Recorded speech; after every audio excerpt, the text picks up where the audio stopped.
Olá, galera da primeira série do ensino médio, tudo bem, queridos? Eu espero que o feriado de ontem tenha sido um feriado agradável, você tenha passado essa sexta-feira santa em paz, com tranquilidade com sua família, tá certo?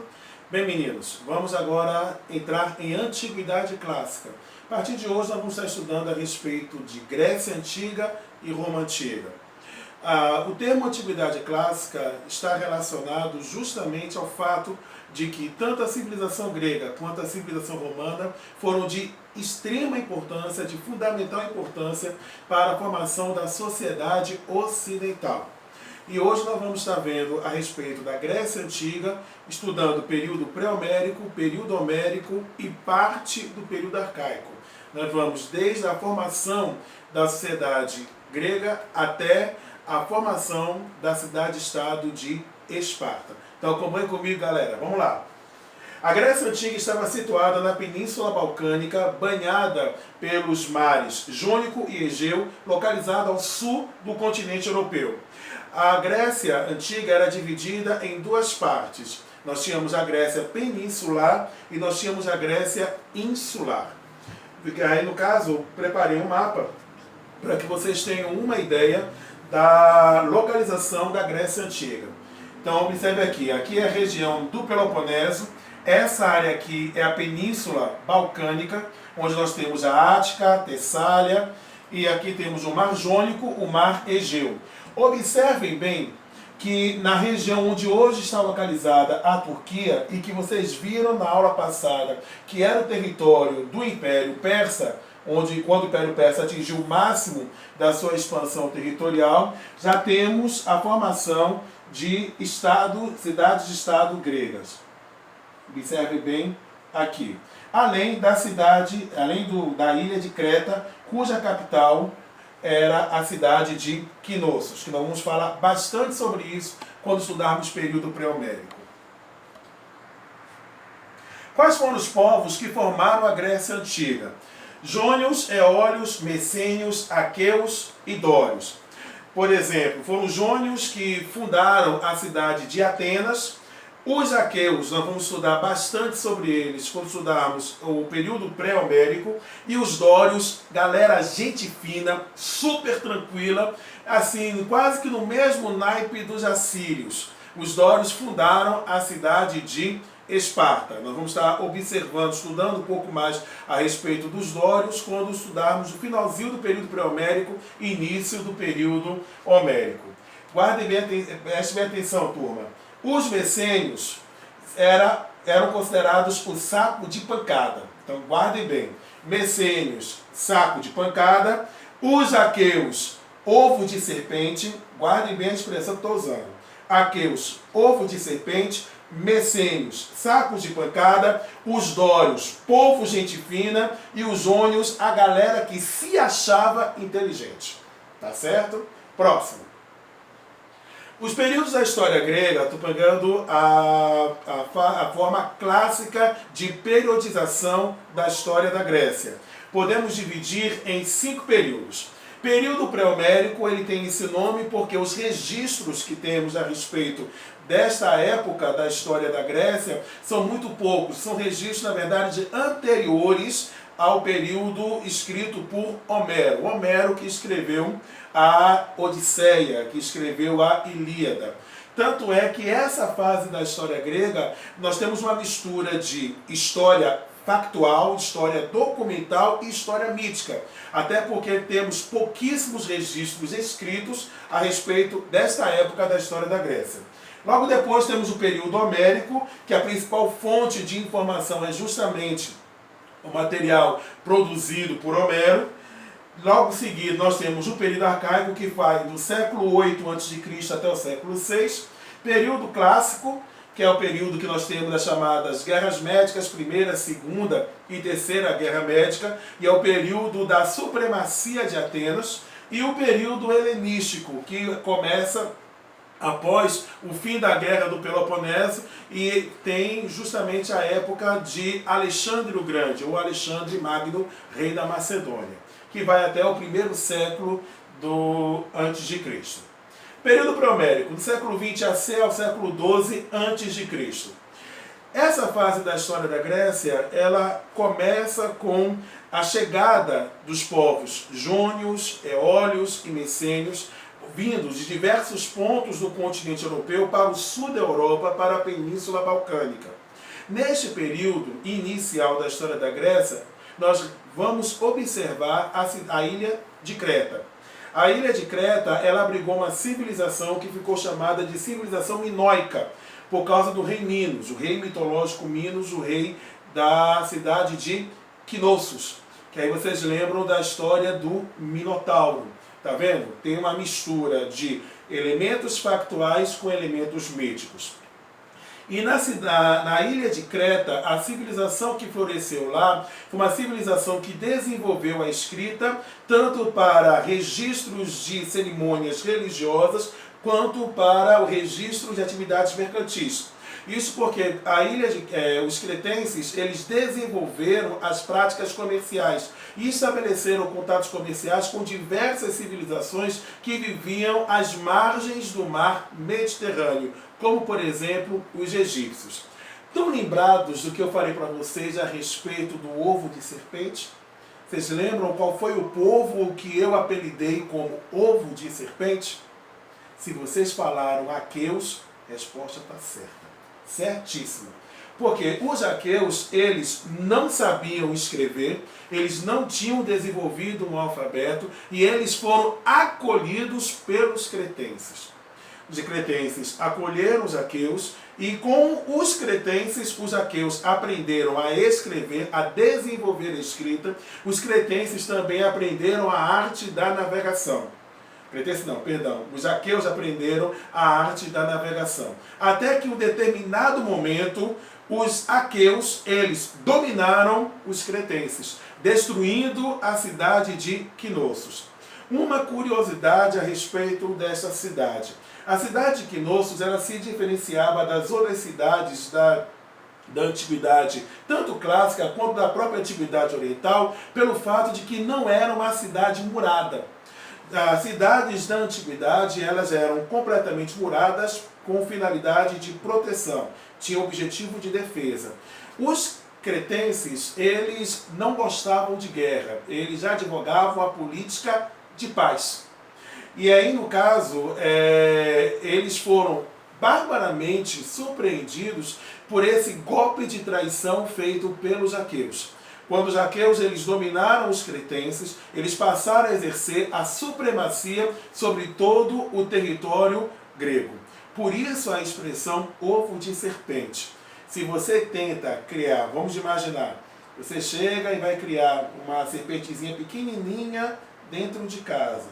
Cuidado, que esse filhote de serpente, quando ele crescer, pode acabar com sua vida. Pode ser um aqueu. Prestou atenção? Próximo. Aí falamos a respeito da questão da hegemonia aqueia. A hegemonia aqueia, ela está registrada quando estudamos, por exemplo, a respeito da Guerra de Troia, que há uma parte da historiografia que afirma que a Guerra de Troia é algo mítico, outros historiadores acreditam que de fato aconteceu. Aí os aqueus, eles dominam a Grécia e o domínio deles sobre a civilização grega só termina quando chega um povo gente fina, um povo tranquilo, um povo que tio Márcio gosta demais. Você já sabe, né? Bagaceira é comigo mesmo. E aí quem era esse povo? Eram os dórios. Os dórios que dominavam a arte do ferro e os dórios que dominavam a arte de guerra. Os dórios, quando chegaram montados a cavalos, utilizando instrumentos de ferro, eles tocaram terror em todo o território grego. Por onde os dórios passavam, nada ficava em pé. Isso fez com que os aqueus e outros povos fossem obrigados a fugir. E essa fuga dos aqueus ficou conhecida como Primeira Diáspora Grega. Primeira diáspora grega. E a primeira diáspora grega, ela marca o fim do período pré-homérico. Com a invasão dos dórios, cidades foram destruídas, instituições deixaram de existir. A única instituição que permaneceu foi a família. Foi a única instituição que sobreviveu à invasão dos dórios. E essas famílias, no caso, os clãs que se organizaram, eles eram chamados de genos. Os clãs eram chamados de genos. Esse clã familiar, ele era liderado pelo homem mais velho, que era chamado de pater. O homem mais velho era chamado de pater. Daí a palavra pai, certo? O pater, ele tinha poder de vida e morte sobre todas as pessoas que integravam o clã. Neste clã, que era formado por laços consanguíneos, esses clãs, a propriedade nos genos eram propriedades comunais, ou seja, eram propriedades coletivas. A terra pertencia à comunidade. As ferramentas também pertenciam à comunidade. As plantações pertenciam a todos.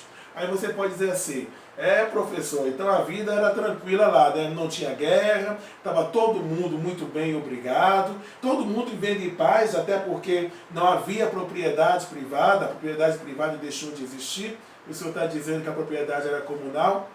Era, mas com esse período de paz, olha bem para cá, com esse período de paz,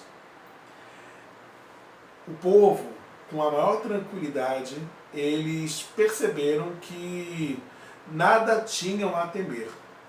E aí, no caso, com comida em abundância e nenhum ataque estrangeiro, as famílias foram se multiplicando.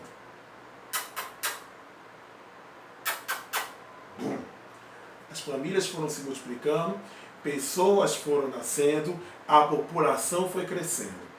Como diria o grande sábio Lex Luthor, só uma coisa que não se fabrica mais é terra. Armas se fabricam, casas se constroem, terra não se fabrica.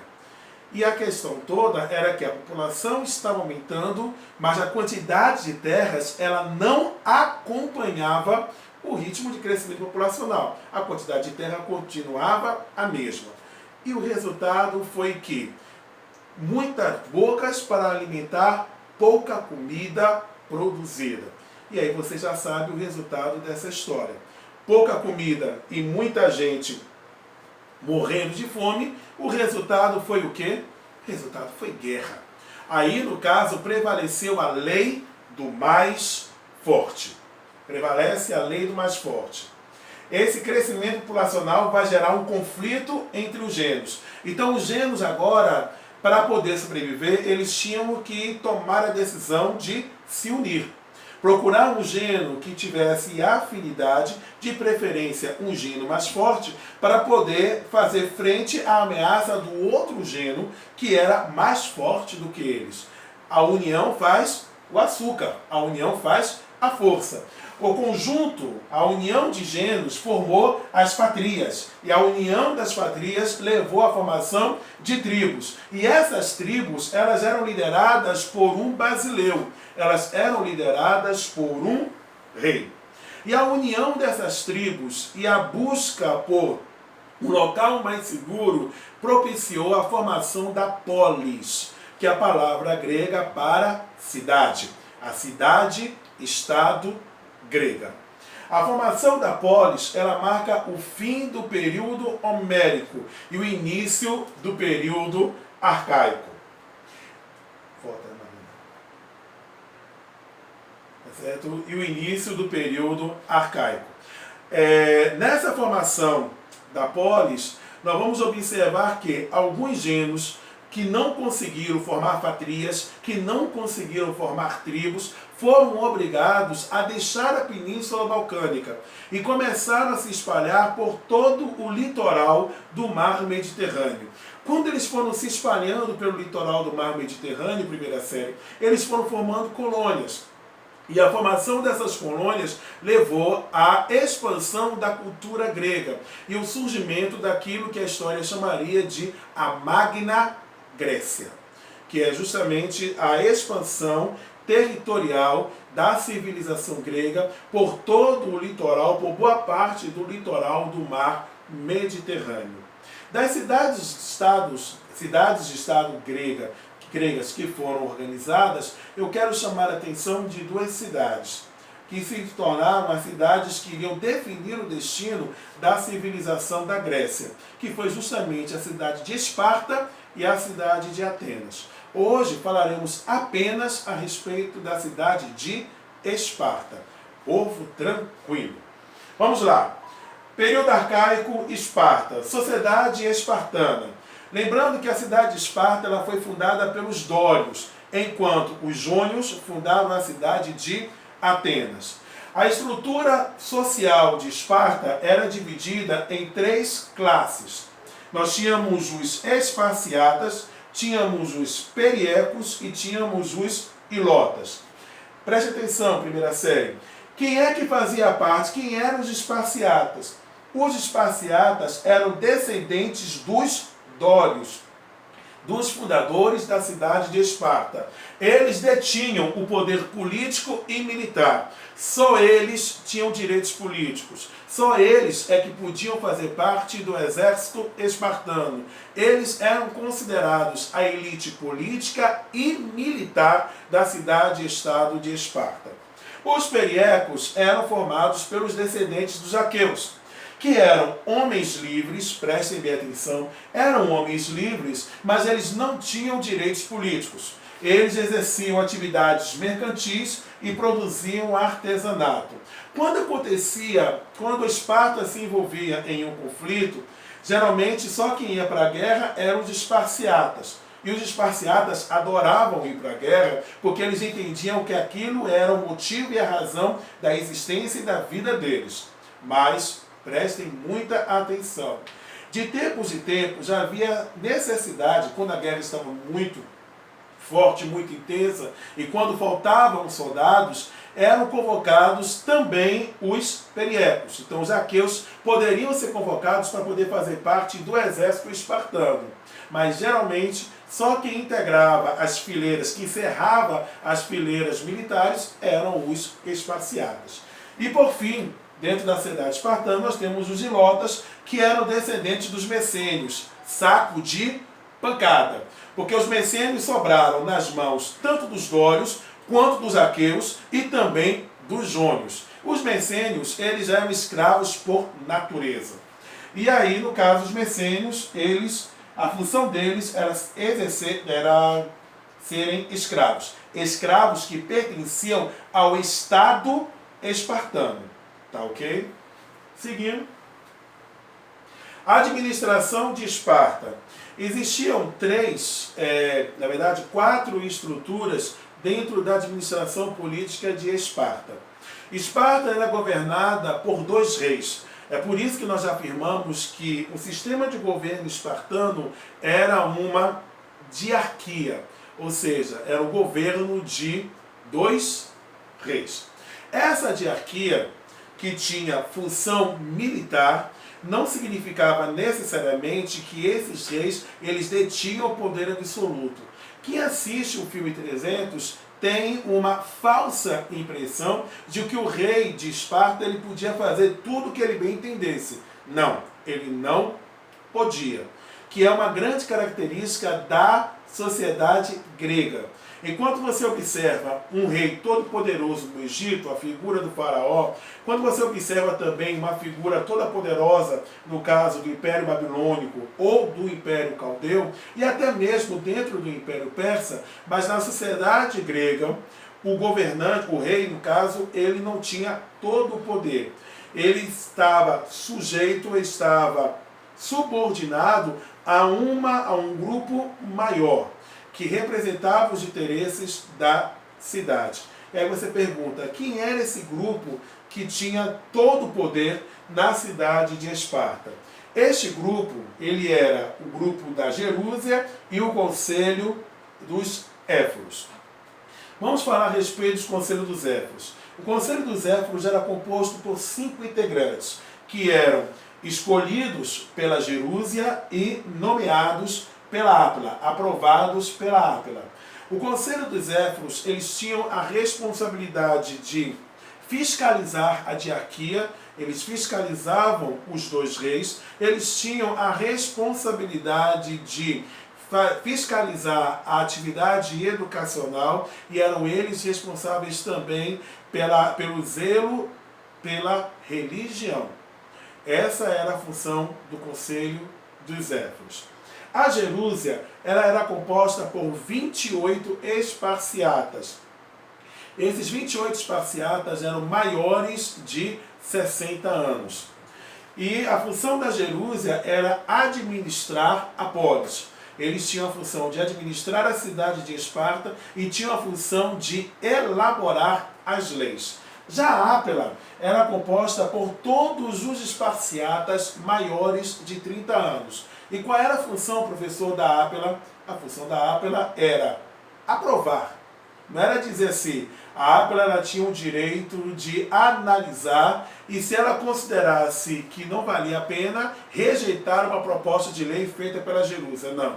Ela era obrigada a acatar a decisão da gerúsia. Com relação à educação espartana, a educação espartana ela era militarista, voltada para a defesa do Estado. Para vocês terem uma ideia, a mulher espartana ela era valorizada em comparação à mulher ateniense. Enquanto a mulher ateniense era extremamente ligada ao marido, na verdade ligada ao homem em si, seja ele o marido quando ela estivesse casada, seja o pai se ela estivesse solteira, a mulher espartana ela tinha uma relativa liberdade de ação. A mulher espartana ela era ouvida, ela tinha uma certa autonomia que contrastava com a forma como a mulher era tratada por outros povos da antiguidade. E por que a mulher espartana ela tinha essa característica? Porque a mulher espartana ela sabia, ela tinha orgulho de dar filhos para Esparta. Ela tinha o objetivo e a função de gerar soldados.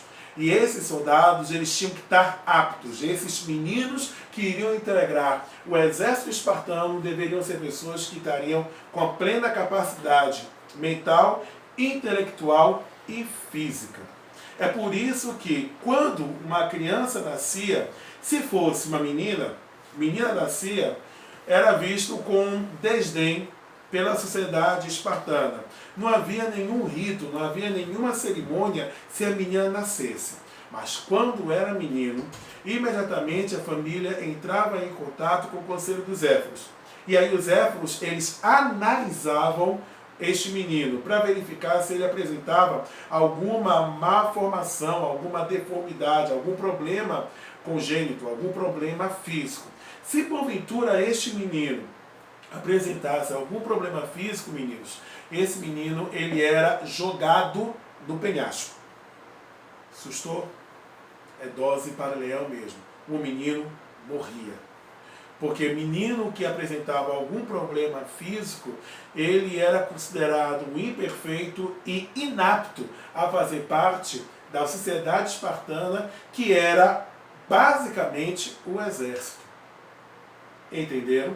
E aí, no caso, caso o menino passasse por esse crivo do conselho dos éforos, ele era devolvido à sua mãe e a mãe cuidava da criança durante os primeiros 7 anos de vida. A partir do momento que o menino atingia a idade de 7 anos, ele era entregue para o exército. E ele ficaria ali no exército dos 7 até os 30 anos de idade. Então ele dedicava 23 anos da sua vida para atividades militares. No exército era a escola. Lá ele aprendia durante esse período a guerrear. Nessa época, cada menino ele recebia uma muda de roupa. Na verdade, ele só recebia apenas uma única túnica. Ao longo de todo o ano, ele só tinha uma roupa para que ele pudesse vestir ao longo do ano. Consequentemente, quando o menino chegava na época do estirão, essa roupa ficava muito curta e era muito comum os meninos ficarem completamente nus. Neste intervalo havia uma cerimônia em que os meninos mais velhos, eles estupravam os meninos mais novos. Os meninos mais velhos estupravam os meninos mais novos. Haviam casos de pederastia dentro da educação espartana. Não pelo fato de que os espartanos consideravam o ato de pederastia, no caso, consideravam que o menino tinha virado um homossexual. Não nesse sentido. Para eles, o fato de um homem ter um relacionamento com outro homem de forma esporádica não afetava a masculinidade e a virilidade dele. O menino, ele era treinado para roubar. Ele tinha que se virar para poder buscar, conseguir o seu alimento e o seu sustento. Ele enfrentava animais ferozes, ele tinha que roubar, e havia uma cerimônia que acontecia uma vez por ano, em que os esparciatas, eles podiam matar os messênios. Eles podiam matar os zelotas. Os zelotas, eles tinham o direito de fugir. Mas se eles fossem pegos naquele dia, naquela cerimônia, os esparciatas tinham todo o direito de matá-los e não sofreriam nenhum tipo de punição. Quando o menino atingia a idade de 30 anos, era lhe dado o direito de se casar, era lhe dada a autorização para se casar.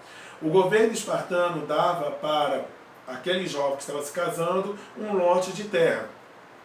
E aí, no caso, ele passava a ter o direito de fazer parte da Ápela, até os 60 anos de idade. Aí você pergunta, professor, ele poderia ser convocado para a guerra depois dos 30 anos? Sim, poderia. Eles fugiam da batalha? Não, não fugia. Porque para os dórios, a guerra era a razão da sua vida. Bem, agora é com vocês, turma. Vocês vão ler das páginas 525 a 528 do livro 1 e vão resolver as questões que estão postadas no portal do Plural. Na próxima aula, nós estaremos estudando a segunda parte da história grega. Vamos estar estudando a respeito dos atenienses, veremos sua estrutura política, também estudaremos a respeito da sua sociedade, veremos a educação ateniense e faremos uma contraposição à educação e estrutura e sociedade espartana. E começaremos a falar a respeito do período clássico. Dentro do período clássico, nós vamos ver as guerras médicas, que foi a guerra entre os gregos contra os persas. Galera, obrigado pela atenção de vocês, um bom final de semana e até a próxima.